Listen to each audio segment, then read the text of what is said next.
افریقہ کا ہے تو افریقی، اس کو کہا جاتا ہے یا نسبتی، یعنی اس سے تعلق سمجھ میں آتا ہے۔ تو جب آدم سے آدمی بنا تو مطلب یہ ہو گیا کہ دنیا کے اندر جتنے لوگ ہیں اور جتنے لوگ اپنے آپ کو آدمی کہہ رہے ہیں تو گویا کہ وہ اپنا تعلق حضرت آدم علیہ السلام سے جوڑ رہے ہیں۔ سمجھ گئے؟ جب آدم علیہ السلام سے اپنا تعلق جوڑ رہے ہیں تو اس سے وہ جاہل آدمی، وہ جاہل سائنسداں کہ جس نے یہ کہہ دیا کہ بھائی آدمی پہلے انسان نہیں تھا بلکہ پہلے بندر تھا، بندر سے انسان بنا ہے، اس نے جو یہ تھیوری پیش کی اس کا سد باب ہو گیا، اس کا رد ہو گیا۔ رد اس طور پر ہو گیا کہ آپ انسان، بلکہ جس آدمی نے یہ تھیوری پیش کی ہے، جس آدمی نے یہ اپنا اجتہاد، یہ قانون یہ پیش کیا ہے کہ پہلے انسان بندر تھا پھر بندر سے آدمی بنا ہے، تو اس سے بھی اگر پوچھیں گے کہ ذرا یہ بتلاؤ کہ تم کون ہو، تو وہ بھی کہے گا کہ میں آدمی ہوں۔ وہ بھی اپنے آپ کو بندر کی طرف منسوب نہ کر کے، بندر سے اپنا تعلق نہ جوڑ کر کے کس سے جوڑے گا؟ حضرت آدم علیہ السلام سے جوڑے گا کہ میں آدمی ہوں۔ بات سمجھ میں آئی؟ آدم علیہ السلام، جب آدم علیہ السلام سے تعلق جوڑ دیا تو اللہ رب العزت نے دنیا کو پیدا کرنے سے پہلے حضرت آدم علیہ السلام کو پیدا کیا۔ بات سمجھ گئے؟ اللہ رب العزت نے آدم علیہ السلام کو وجود بخشا، اور کہاں اللہ نے پیدا کیا؟ پیدا کیا جنت میں۔ جنت میں محفل کائی کی ہے، شادی کی ہے، توجہ رکھنا، جنت میں پیدا کیا۔ اور جنت کیسی چیز ہے کہ جس کے متعلق اللہ پاک قرآن مجید میں ارشاد فرماتا ہے جنات تجری من تحتها الانہار، کہ یہ وہ جنتیں باغات ہیں کہ جن کے نیچے سے طرح طرح کی نہریں بہہ رہی ہیں۔ کہیں شہد کی نہر ہے تو کہیں دودھ کی نہر ہے تو کہیں اللہ رب العزت نے طرح طرح کی مشروبات کی نہریں جاری کر رکھی ہے جنتوں کے نیچے۔ ایک انسان اگر 5 اسٹار ہوٹل میں پہنچ جائے، 7 اسٹار ہوٹل میں پہنچے، 10 اسٹار ہوٹل میں پہنچے، دنیا بھر کی ساری سہولتیں اس کو مہیا کرا دی جائیں، ساری سہولتیں اس کو ملیں، تو آدمی اپنے گھر والوں کو بھول جاتا ہے کہ یار یہاں ساری کی ساری چیزیں مجھے مل رہی ہیں، میں گھر والوں کے پاس جا کر کے کیا کروں گا؟ فون کر کے کہہ دے گا تم اپنے مست رہو، ہم یہاں پر مست ہیں۔ اللہ نے آدم علیہ السلام کو جنت میں پیدا کیا۔ جب جنت میں پیدا کر دیا، اور جنت وہ ہے، جنت وہ ہے، وہ ہے، وہ ہے، یاد رکھو اللہ کے حبیب علیہ الصلوۃ والسلام ارشاد فرماتے ہیں کہ اگر جنت کے اندر جو حور و غلمان ہیں، اگر وہ اپنی ایک جھلک دنیا والوں کو دکھا دیں، جنت میں رہنے والی حور اگر اپنا ایک آنچل اہل دنیا کے سامنے ہلا دے تو پوری دنیا والے دنیا و ما فیہا سے غافل ہو کر کے اپنی نگاہوں کو آسمان کی طرف بلند کر کے زندگی گزارتے رہیں گے۔ اس کا حسن اتنا، اس کے حسن کے اندر، اس کے جمال کے اندر اتنا محو ہو جائے گا، انسان اتنا محو ہو جائے گا کہ آدمی کو اپنی خبر نہیں رہے گی۔ جنت کا وہ معاملہ ہے۔ اور جب آدمی دنیا کے اندر کسی ہوٹل میں جائے، اور شاندار ہوٹل ہو، 5 اسٹار 10 اسٹار یا جتنے بھی اسٹار اس میں لگے ہوئے ہوں، وہاں سے آنا نہیں چاہ رہا۔ اللہ نے آدم کو جنت میں پیدا کیا۔ جب جنت میں پیدا کیا، تمام طریقے کی چیزیں وہاں پر مہیا، ہر طریقے کی سہولت موجود، لیکن پھر بھی آدم علیہ السلام جنت کے اندر بے چین، سکون نہیں، بے چین۔ اللہ رب العزت نے جب دیکھا کہ میرا بندہ جنت میں ہر طریقے کی سہولتیں مہیا ہیں، ہر طریقے کی چیزیں موجود ہیں، تمام طریقے کے حور و غلما موجود ہیں، لیکن میرا بندہ بے چین۔ اللہ رب العزت عالم الغیب والشہادہ ہے، اللہ رب العزت نے دیکھا کہ میرا بندہ بے چین ہے، تو اللہ رب العزت نے حضرت آدم علیہ السلام کی بائیں پسلی سے مائی حوا کو پیدا فرمایا، اور ایسا حسن و جمال کا پیکر بنایا اللہ نے مائی حوا کو، جو پوری کائنات کی ماں ہیں، حضرت آدم علیہ السلام کی زوجہ ہیں، ایسا حسن و جمال کا پیکر بنایا کہ آدم علیہ السلام نے جیسے ہی حضرت حوا کو دیکھا، آپ حضرت حوا کی طرف مائل ہونے لگے، آپ نے چاہا کہ میں قریب ہو جاؤں۔ جب قریب ہونے کی کوشش کی، اللہ پاک نے فرمایا میرے بندے آدم کہاں؟ کہا کہ مولا یہ تو نے میری پسلی سے جو مخلوق پیدا کی ہے، یہ جو حوا کو پیدا کیا ہے، یہ اتنی حسین و جمیل ہے، میں اس کی طرف مائل ہو رہا ہوں، میں اس سے قریب ہونا چاہ رہا ہوں۔ اللہ پاک نے فرمایا اگر قریب ہونا ہے تو قریب ہونے کے لیے کچھ عمل کرنا پڑے گا، اس کے لیے کچھ پروسیس ہے کہ جس کو آپ کو عمل میں لے کر کے آنا ہوگا۔ مولا کیا پروسیس ہے؟ کہا کہ اس کے لیے یہ عمل کرنا ہے کہ تمہیں قریب ہونے سے پہلے آپس میں نکاح کرنا ہوگا۔ انوار بھائی کیسے منہ مت کھولو، ادھر دیکھو۔ کیا عمل یہ ہے قریب ہونا چاہتے ہو کہ ہاں مولا قریب ہونا چاہتا ہوں؟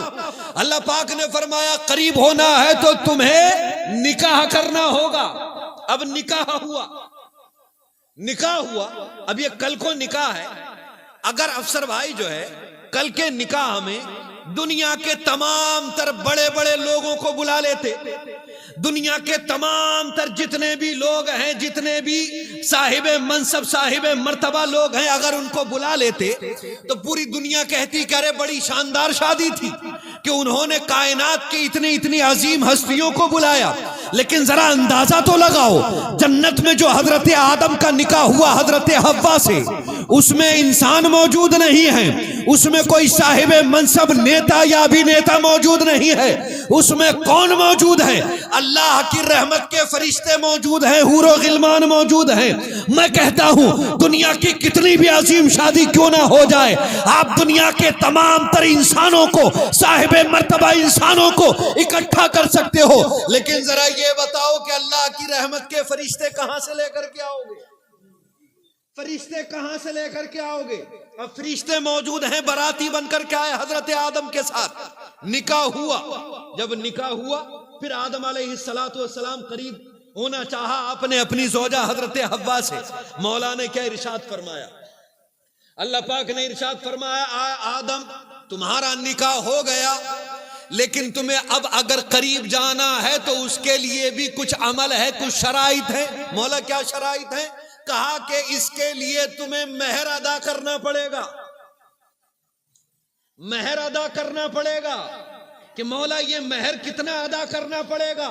اب تڑپ جاؤ گے آپ حضرات، اب خوش ہو جاؤ گے آپ حضرات، کیونکہ اللہ رب العزت نے جو مہر باندھا حضرت آدم علیہ السلام کا، ایسا کوئی مسلمان ہو ہی نہیں سکتا کہ جو اپنے نبی سے محبت کرتا اور وہ تڑپے نہ۔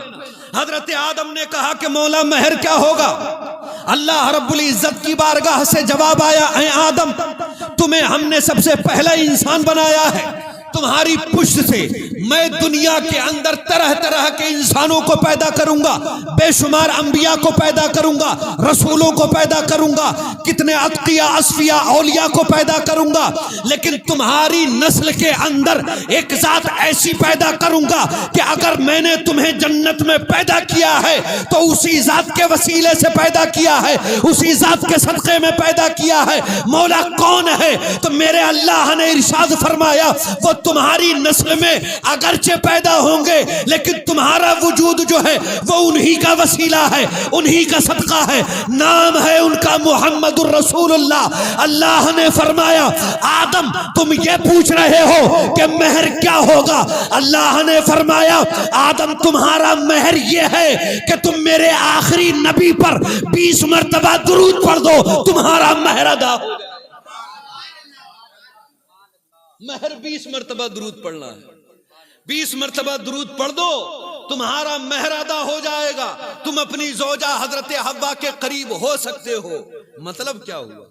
مطلب یہ ہوا نکاح ہو رہا ہے جنت میں، تو سبحان اللہ، نکاح ہو رہا ہے جنت میں۔ نکاح ہو کس کا رہا ہے؟ آدم علیہ السلام کا۔ باراتی کون ہیں؟ فرشتے، حور و غلمان، جنت جیسی جگہ۔ لیکن اللہ رب العزت اپنے محبوب سے اتنی محبت کرتا ہے کہ جنت میں جب نکاح ہو رہا ہے تو اللہ رب العزت نے مہر میں کچھ اور نہیں بلکہ اپنے حبیب کو یاد فرمایا اور کہا آدم اگر تمہیں اپنی بیوی سے قریب ہونا ہے تو ذکر تمہیں میرے حبیب کا کرنا ہوگا، یاد تمہیں میرا نبی کرنا ہوگا۔ جب میرے نبی پر درود پڑھ دو گے تمہاری بیوی تمہارے لیے حلال ہو جائے گی۔ سبحان اللہ۔ ذکر کس کا ہو رہا ہے؟ حضور کا۔ جنت ہے، حضور کا ذکر ہو رہا ہے۔ اب ذرا سنو، اب یہاں سے ہمیں کیا ذہن ملا؟ ہمیں ذہن یہ ملا کہ ہر چیز وہاں پر شاندار، جنت شاندار، باراتی شاندار، دولہا بے مثال تو دلہن بے مثال، فرشتے بے مثال، وہ گھر ایسا گھر ہے کہ اس کا کوئی جواب نہیں، وہاں پر نکاح ہو رہا ہے، اللہ اپنے حبیب کو یاد کر رہا ہے۔ تو ذرا بتلائیے جب ہمارے گھروں کے اندر اگر شادی کا موقع آ جائے، ہمارے گھروں کے اندر اگر نکاح کا موقع آ جائے، تو بتلائیے کہ ہم اللہ اور اس کے رسول کو یاد کریں گے یا نہیں کریں گے؟ اگر اللہ اور اس کے رسول کو ہم یاد کریں گے، نکاح کے وقت میں ہم نے اگر اللہ کے رسول کے ذکر کی محفل کو سجا لیا، تو ہم یہ کچھ اور نہیں کر رہے ہیں بلکہ سنت خداوندی پر عمل کر رہے ہیں، اللہ کی سنت پر ہم عمل کر رہے ہیں۔ اللہ اکبر کبیرہ۔ یہ ہے ایسے مواقع پر محفل میلاد کو سجا لینے کا نام۔ اور سنیے، یہاں سے ایک ذہن ہم کو اور میرا، کیا کل بارات جائے گی، کل بارات جائے گی، بارات میں ہوتا کیا ہے؟ بارات میں ہوتا یہ کہ جب بارات پہنچتی ہے لڑکی والوں کے یہاں پر، تو کچھ باراتی ایسے ہوتے ہیں جو شکایت کرنے لگتے ہیں کہ کھانا ایسا تھا تو انتظام ایسا تھا تو انتظام ویسا تھا، وغیرہ وغیرہ، 4 طریقے کی شکایتیں کرنے لگتے ہیں۔ یہ تو معاملات ہوتی ہیں نہیں۔ اور پھر کچھ لوگ ایسے ہوتے ہیں، دولہا کے ساتھ والے کچھ لڑکے ایسے ہوتے ہیں جو شادی کے اندر خرافات ضرور بھر دیتے ہیں، کہیں نہ کہیں سے خرافات ضرور لے آئیں گے کہ استقبال ہو رہا ہے تو اس وقت میں بے پردہ عورتوں کے سامنے کھڑے ہو گئے، ڈھول باجے کے ساتھ میں بارات پہنچ رہی ہے، استقبال ہو رہا ہے تو ڈھول باجے کے ساتھ میں ہو رہا ہے۔ اب ذرا سنو اور لوگوں تک یہ پیغام پہنچانا کہ آپ کل کو بارات میں پہنچے، بارات میں پہنچنے کے بعد میں باراتیوں کے لیے چونکہ الگ سے انتظام ہوتا ہے، الگ سے انتظام ہوتا ہے۔ اب آپ کے سامنے جو حلوہ، جو مٹھائی پیش کی جا رہی ہے، اس مٹھائی کو سب سے شاندار مٹھائی سے ڈبے کو سجا دیا جائے۔ یہ تھوڑی سی 2 منٹ کی بات ہے، اس کو بہت غور سے سنو، بہت غور سے سنیے یہ بات۔ اگر جلدی دے اور پھر اس کے بعد میں ایک بڑی کام کی بات میں بتلا رہے ہوں، جلدی، ہاں چاہیے رکھ، جزاک اللہ تعالی۔ سمجھیں، سمجھنے کی چیز ہے، اللہ پاک نے عقل دی ہے، استعمال کرنے کی چیز ہے۔ اگر کل جب آپ بارات لے کر کے جائیں، آپ کے سامنے جب وہ ٹیبل پر مٹھائی آئے، طرح طرح کے لوازمات، کھانے جو ہیں وہ آپ کے سامنے آئے، آپ کی طبیعت دیکھ کر کے خوش ہو جائے کہ ارے انہوں نے تو بہت عمدہ انتظام کر دیا، لیکن اسی ٹرے کے اندر جہاں پر طرح طرح کے کھانے ہیں، اگر لڑکی والے تھوڑا سا گوبر رکھ دیں تو آپ کا دماغ کہاں پہنچے گا؟ لڑکے کا پارا الگ ہائی ہوگا اور لڑکے کے باپ کا پارا الگ ہائی ہوگا کہ تم نے ہمیں یہاں بلایا ہے تو بے عزتی کرنے کے لیے بلایا ہے، کہ تم نے ہمارے سامنے طرح طرح کے کھانے رکھے، طرح طرح کے لوازمات رکھے، ہر طریقے کی مٹھائیاں رکھی، لیکن اس میں یہ کیا بےہودگی ہے کہ تم نے سائیڈ میں تھوڑا سا گوبر رکھ دیا ہے؟ یہ کیا معاملہ ہے؟ آپ کا پارا ہائی ہوگا، 4 باتیں آپ سنا کر کے آئیں گے، زیادہ دماغ خراب ہوگا تو تشت پھینک دیں گے، زیادہ دماغ خراب ہوگا تو بارات لوٹا آئیں گے۔ اب ذرا سوچئے، آپ نے جب اپنی تشت کے اندر، کھانے کے سامان کے اندر جہاں طرح طرح کے کھانے موجود تھے، تھوڑا سا گوبر کیا دیکھ لیا، آپ کا پارا ہائی ہو گیا۔ یہ نکاح ایک نبی کی سنت ہے، جس نبی کا نکاح اللہ نے جنت میں پڑھایا تھا۔ جنت بے مثال گھر ہے، نکاح اللہ رب العزت کی بارگاہ میں ہوا، نکاح کے اندر فرشتے موجود ہیں، حور و غلماں موجود ہیں، آدم کا نکاح ہو رہا ہے، حوا کا نکاح ہو رہا ہے۔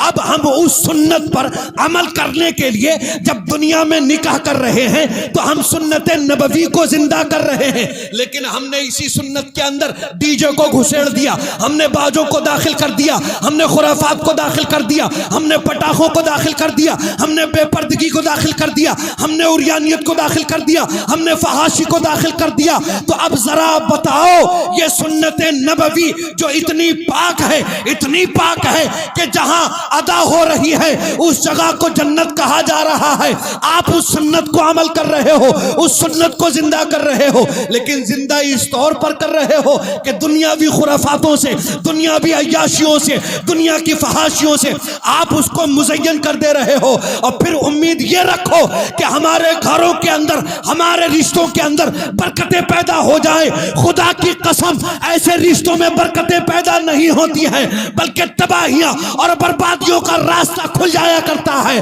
خدا کی قسم اگر آپ اپنے نبی کی سنت پر عمل کرنا چاہ رہے ہو تو نکاح ایسا ہونا چاہیے کہ جیسے میرے نبی کا نکاح ہوا. نکاح ایسا ہونا چاہیے جیسے حضرت علی کا نکاح ہوا کہ رہتی دنیا تلک قیامت تلک کے لوگ یاد کرتے رہیں گے کہ دنیا میں نہ ایسا دولہا آیا, نہ ایسی دلہن آئی, نہ ایسی شادی آئی, نہ ایسی بارات آئی. نہ کل اس بارات کا جواب تھا, نہ آج اس بارات کا جواب ہے, نہ صبح قیامت تلک اس بارات کا جواب ہوگا. نکاح کرنا ہے, سنت نبوی پر عمل کرنا ہے تو اس طور پر عمل کریں کہ جس طریقے سے آپ اپنے کھانے کے برابر میں کسی غلاظت کو پسند نہیں کرتے, اسی طریقے سے سنت نبوی کو جب آپ ادا کر رہے ہیں تو کسی طریقے کی خرافات کو پسند نہ کرنا. بات سمجھ میں آ رہی ہے نہیں آ رہی؟ کل کو جو نکاح ہوگا آپ یاد رکھیں درود و سلام پڑھتے ہوئے جائیں. حضرت آدم کا مہر کیا تھا؟ درود شریف. اس شادی سے بابرکت شادی کون سی ہوگی جو ایک نبی کے نکاح کے طریقے پر کی جائے کہ جس شادی کے اندر درود و سلام کا وظیفہ ہو. اللہ اکبر کبیرہ. اور یہ شادی تو ایسی شادی ہے, سنو, حضور اکرم علیہ الصلوۃ والسلام جب کسی کا نکاح پڑھانے جاتے تھے تو آپ خطبہ پڑھتے تھے تو آپ ہمیشہ خطبے میں, اچھا آج کل کے ائمہ کرام بھی انہی آیات کو پڑھتے ہیں, لیکن حضور اکرم علیہ الصلوۃ والسلام اکثر ایک آیت پڑھتے تھے, یا ایھا الناس اتقوا ربکم, یا ایھا الناس اتقوا ربکم الذی خلقکم من نفس واحدہ وخلق منها زوجها. باقی آیت کو چھوڑ دیں, یہ پہلا جملہ جو ہے یا ایھا الناس اتقوا ربکم, ہمارے نبی نے ہمیں کیا پیغام دیا؟ اے میرے امتیو, اے میرے امتیو, آج شادی کا موقع ہے, آج نکاح کا موقع ہے. اللہ کے حبیب اپنا خطبہ شروع کر رہے ہیں تو کہاں سے شروع کر رہے ہیں؟ یا ایھا الناس اتقوا ربکم, اے لوگو اپنے رب سے ڈرو, اے لوگو اپنے رب سے ڈرو, اے لوگو اپنے رب سے ڈرو. اللہ کے حبیب علیہ الصلوۃ والسلام جب نکاح پڑھا رہے ہیں, صحابہ میں کسی کا نکاح پڑھا رہے ہیں, کیا پیغام دے رہے ہیں دنیا والوں کو کہ شادی کے وقت میں اپنے رب کو مت بھول جانا, شادی کے وقت میں خوشی کے موقع میں آپے سے باہر مت آ جانا, ایسی خرافاتیں مت کرنے لگنا کہ جن خرافاتوں کا تعلق نہ دین سے ہو نہ اسلام سے ہو. ایسے معاملات مت کرنا کہ جس سے تمہاری ذات مجروح ہو جائے, بلکہ اللہ کے نبی نے کیا ارشاد فرمایا؟ یا ایھا الناس اتقوا ربکم, شادی کرو تو بے شک خوش ہونا ہے, لیکن ساتھ ساتھ میں اپنے رب کا خوف, اپنے رب سے ڈرنا, اپنے رب سے اپنے رب کا خوف اپنے سینے کے اندر رکھنا ہے. جب شادی ہو اپنے رب سے ڈرتے رہنا. ہاں, ایسے وقت میں اگر تم اللہ سے ڈرتے رہو گے تو تم یہ جو دوسرا سفر شروع کر رہے ہو, اگر خوف شامل ہوگا, اللہ کا تقوی, اللہ رب العزت کا خوف اگر شامل ہوگا, تو یاد رکھ کے ایسی شادیاں وہ ہوتی ہے کہ جن کو خانہ آبادی کہا جاتا ہے. ورنہ پھر کیا ہوتا ہے, کہتے تو ہم شادی ہیں لیکن شادی ہو کر کے آئی بربادی شروع. پھر کہتے ہیں کہ مولانا صاحب کوئی تعویذ دے دو, یہ جتنے ڈی جے اچھا معاملات تو ایسے ہیں, صرف شادی کا نہیں ہے, لڑکی پیدا ہو رہی ہے, لڑکا پیدا ہو رہا ہے تو پھر پٹاخے. ان سے اگر کہہ دیا جائے نا کہ مسجد کو یا مدرسے کو تھوڑے سے پیسے دے دو تو ان کی جیب میں پھٹا ہوا 10 کا نوٹ نظر آتا ہے. اور باقی اگر پٹاخوں کی باری آ جائے تو آدمی نہیں دیکھ رہا ہے کہ میں 10 دے رہا ہوں یا 100 دے رہا ہوں یا 1000 دے رہا ہوں, ایسے وقت میں یاد نہیں آتا. اللہ کے رسول جب کسی کا خطبہ پڑھ رہے ہیں تو اللہ کے رسول کہہ رہے ہیں اے لوگو اللہ سے ڈرو, نکاح کے وقت میں اللہ کو مت بھول جانا. اللہ کے حبیب تو یہ پیغام دے رہے, اور میرے نبی نے کیا ارشاد فرمایا؟ تزوجوا الودود الولود. یہ بھی بڑی اچھی بات ہے, یہ حدیث شریف بھی ہم نے آپ کے سامنے پڑھ دی. حضور فرماتے تزوجوا الودود الولود, حضور نے فرمایا نکاح کرو تو ایسی عورتوں سے کرو جو محبت کرنے والی ہوں اور ایسی ہوں کہ جن کے یہاں پر اللہ رب العزت کثرت سے اولاد عطا فرمائے. ایسی عورتوں سے نکاح کرو کہ جو کیسی ہوں, نیک ہوں, محبت کرنے والی ہوں, اور کیسی ہوں, ایسی ہوں کہ جن کے یہاں پر اللہ رب العزت کثرت سے اولاد عطا فرمائے. آدمی کیا کر رہا ہے؟ آدمی نہ دیکھ رہا ہے اس چیز کو کہ میری بیوی ہونے والی نیک ہے یا نہیں ہے, پارسا ہے یا نہیں ہے, تقوی شعار ہے یا نہیں ہے؟ اللہ کا خوف دل میں بسانے والی ہے یا نہیں ہے؟ نماز پڑھنے والی ہے یا نہیں ہے؟ نہیں، آدمی لڑکی کو کم دیکھ رہا ہے، لڑکی کے ابا اور اماں کو زیادہ دیکھ رہا ہے کہ مال کتنا ملے گا، مال کتنا ملے گا، مال کتنا ملے گا، کہ کون سی گاڑی ہمیں دے سکتے ہیں تو کون سی گاڑی نہیں دے سکتے ہیں۔ پھر طرح طرح کی فرمائشیں، طرح طرح کی فرمائشیں۔ اللہ رب العزت نے آدم علیہ السلام کا جب نکاح ہوا تو کیا مہر بتلایا؟ مہر بتلایا کہ درود شریف پڑھو۔ مطلب کیا ہے؟ مطلب یہ ہے کہ دنیاوی خرافات سے نکاح کا کوئی لینا دینا نہیں ہے۔ جو بھی ہے نکاح کے اندر وہ ہے اللہ اور اس کے رسول کی اطاعت، بس۔ مگر ہمارا معاملہ کیا؟ اللہ کے رسول فرما رہے ہیں ایسی عورتوں سے نکاح کرو جو محبت کرنے والی ہوں، زیادہ بچے جننے والی ہوں۔ اب یہ کیسے پتا چلے گا کہ کون عورت کیسے کتنے زیادہ بچے جننے والی ہے؟ اب یہ ذہن میں سوال آ گیا تو اللہ کے رسول علیہ الصلوۃ والسلام کی اس حدیث پاک کا مفہوم یہ ہے کہ جب آپ رشتہ دیکھو تو دیکھو اس کے بھائی بہن کتنے ہیں، اس کے رشتہ داروں میں جتنی عورتیں ہیں، اس کے قبیلے کی جتنی عورتیں ہیں وہ کیسی ہیں، کم بچوں والی ہیں یا زیادہ بچوں والی ہیں؟ کیوں؟ آج کل تو آدمی ہم دو ہمارے دو، اور یہ بھی ختم ہو گیا۔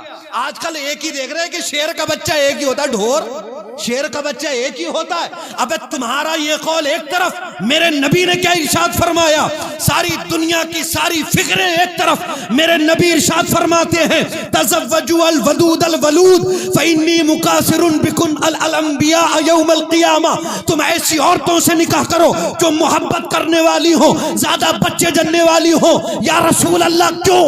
میرے نبی ارشاد فرماتے ہیں اس لیے کہ جب قیامت کا دن ہوگا تمام انبیاء موجود ہوں گے، ان کی تمام تر امتیں موجود ہوں گی، لیکن قیامت کے دن جب میں اپنی امت کو دیکھوں گا، اپنی امت کی کثرت کو دیکھوں گا تو تمام انبیاء پر میں محمد الرسول اللہ فخر کروں گا، مجھے خوشی ہوگی۔ میں اپنی امت کی کثرت کو دیکھوں گا، میں فخر محسوس کروں گا۔ اسی لیے جب نکاح کرو تو ایسی عورتوں سے نکاح کرو کہ جن کی نسل میں اللہ برکت عطا فرمائے۔ لگائیے، حضور یہ فرما رہے ہیں، اور یہاں نسبندی چل رہی ہے، اور 2 بچے کرنے کے بعد میں اللہ، دیکھو اللہ پاک کیا فرماتا ہے، اللہ کی قدرت کو کبھی چینج نہیں کرنا چاہیے۔ آدمی کیا کہتا ہے؟ آدمی کہتا ہے کہ زیادہ بچے ہو گئے تو ہم کیا کھائیں گے اور کھلائیں گے کیا؟ پہلے یہ بتاؤ، جب تم دنیا میں آئے تھے، جب تم دنیا میں تم نے قدم رکھا تھا، آنکھ کھولی تھی، تو تمہارے ہاتھ میں کیا تھا؟ تمہارے ہاتھ میں کیا تھا؟ تم جو کھا پی کر کے اتنے بڑے ہو گئے، آج شادی کے لائق ہو گئے، اور شادی ہو گئی تو تم 1 اور 2 بچوں پر اکتفا کر رہے ہو، تو یہ بتلائیے کہ جب تم دنیا میں پیدا ہوئے تھے تو تمہارے ہاتھ میں کیا تھا؟ یا اللہ نے کہیں یہ ارشاد فرمایا ہے کہ بھئی تمہارے یہاں پر زیادہ بچے پیدا ہوں گے تو تم جو ہے غریب بن جاؤ گے، فقیر ہو جاؤ گے، تمہارے ہاتھ تنگ ہو جائیں گے، تم تنگ دستی کا شکار ہو جاؤ گے؟ نہیں، اللہ تو یہ فرماتا ہے وَلَا تَقْتُلُوا أَوْلَادَكُمْ خَشْيَةَ إِمْلَاقٍ نَحْنُ نَرْزُقُهُمْ وَإِيَّاكُمْ۔ اللہ پاک فرماتا ہے اپنی اولاد کو غریبی اور مفلسی کے ڈر سے قتل مت کرو۔ مطلب یہ ہے کہ یہ آدمی یہ نہ سوچے کہ زیادہ بچے ہو گئے تو کھلاؤں گا کیا۔ اللہ پاک فرماتا ہے کھلانے اور پلانے کی ذمہ داری تیری نہیں ہے، بلکہ نحن نرزقهم وإياكم۔ اگر ان کو کوئی رزق دے رہا ہے تو ہم دے رہے ہیں، اور ان کے وسیلے سے تمہیں رزق دے رہے ہیں۔ سمجھ میں آئی نہیں آئی؟ ہاں، ان تمام تر چیزوں کو ذہن میں رکھو۔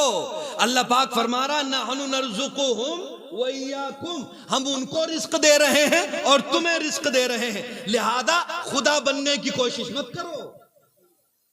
انسان ہو، بندے ہو، بندے بن کر کے رہو۔ یہ مت سوچو کہ ہم خدا بن جائیں کہ صاحب ہمارے اوپر، اب تمہارے اوپر ہم اور آپ، ہماری حیثیت کیا ہے، ہماری اوقات کیا ہے؟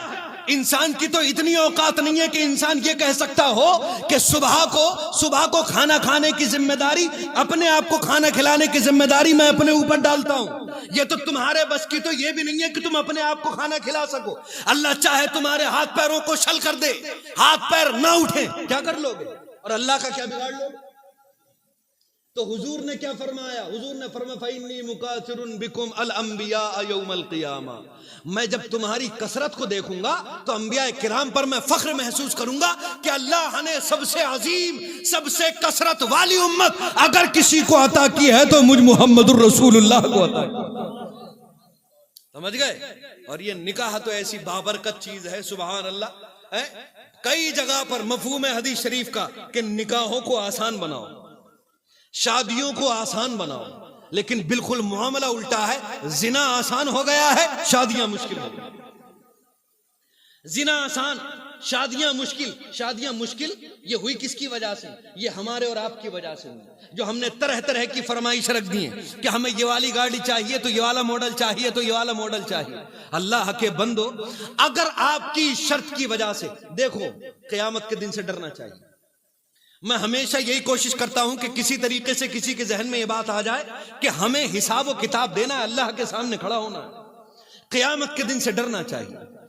اگر خدا نہ خواستہ آپ نے کسی بچی کے سامنے یہ شرط رکھی کہ ہم نکاح تو کریں گے لیکن ہماری یہ شرائط ہیں، ہمیں یہ جہیز میں چاہیے، ہمیں اتنا اتنا سامان چاہیے، اتنا اتنا مال و دولت چاہیے، اتنا اتنا مال و دولت چاہیے، اگر تمہاری وجہ سے کسی مزدور، کسی غریب انسان کی بیٹی اگر بغیر شادی کے رہ گئی، بغیر شادی کے اگر کسی مزدور کی بیٹی رہ گئی اور وہ مزدور انسان، غریب انسان اگر وہ جہیز کا انتظام نہیں کر پایا اور وہ ایسے ہی رہ گئی، خدا نہ خواستہ اس نے غلط قدم اٹھا لیا، خدا نہ خواستہ اس کے قدم بہک گئے، تو جتنا گناہ ہمیں وہ شریک ہوگی اتنا ہی گناہ ہمیں تم بھی شریک ہوگے۔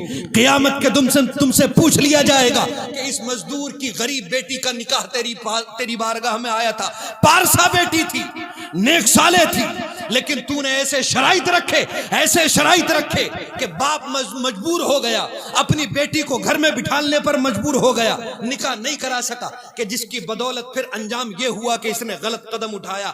جتنا اس جرم کے اندر یہ شریک ہے اتنا بھی تو بھی شریک ہے، تو بتلائیے ہمارا کیا بنے گا؟ ہم اللہ کی بارگاہ میں کیا منہ دکھائیں گے؟ سنیے، یاد رکھیں، نکاح ایک ایسی چیز ہے، حضور اکرم علیہ الصلوۃ والسلام کی حدیث پاک کا مفہوم ہے کہ تزوجوا فإن الایمان استکمل، یا فإن الزواج استکمل الایمان، یا اسی طریقے کی کوئی مفہوم ہے۔ کما قال علیہ الصلوۃ والسلام، سرکار ارشاد فرماتے ہیں کہ نکاح کرو، جب آدمی نکاح کر لیتا ہے اللہ رب العزت اس کے ایمان کو کامل کر دیا کرتا ہے۔ بات سمجھ میں آئی نہیں ہے؟ ہاں، آدمی جب نکاح کر لیتا ہے تو اللہ اس کے ایمان کو کامل کر دیتا ہے۔ اور ایک اور حدیث شریف کا مفہوم ہمارے ذہن میں آ گیا، آدمی بڑا روتا ہے نا کہ صاحب ہم بڑے غریب ہیں، تو یہ حضور فرماتے ہیں نکاح کرو مالدار ہو جاؤ، نکاح کرو مالدار ہو جاؤ گے۔ حضور اکرم علیہ السلام، ذرا عمل تو کرو حضور کی ان باتوں پہ، حضور اکرم علیہ السلام کی ان تمام تر حدیثوں پہ عمل کر کے تو دیکھو، جو حضور نے ارشاد فرما دیا ہے اپنی زندگی میں شامل کر کے دیکھو، آپ کو ایسے چینجنگ اپنی زندگی کے اندر نظر آئے گی، ایسی چینجنگ نظر آئے گی۔ آپ تھوڑا سا قریب تو آؤ اسلام کے، ایک قدم بڑھاؤ، تو آپ ایک قدم بڑھاؤ گے رحمت خداوندی آپ کو اپنی آغوش میں لے لے۔ لیکن قریب یہ ہے کہ حضور اکرم علیہ الصلوۃ والسلام کی حدیث پر عمل کرنا ہوگا۔ تو یہ جو نکاح ہو رہا ہے کل کو آپ کی بارگاہ میں بڑے ادب سے یہی گزارش ہے کہ اس کو ہر طریقے کی خرافات سے آپ کو بچانا ہے، ہر طریقے کی اس سے آپ کو اس کو محفوظ رکھنا ہے۔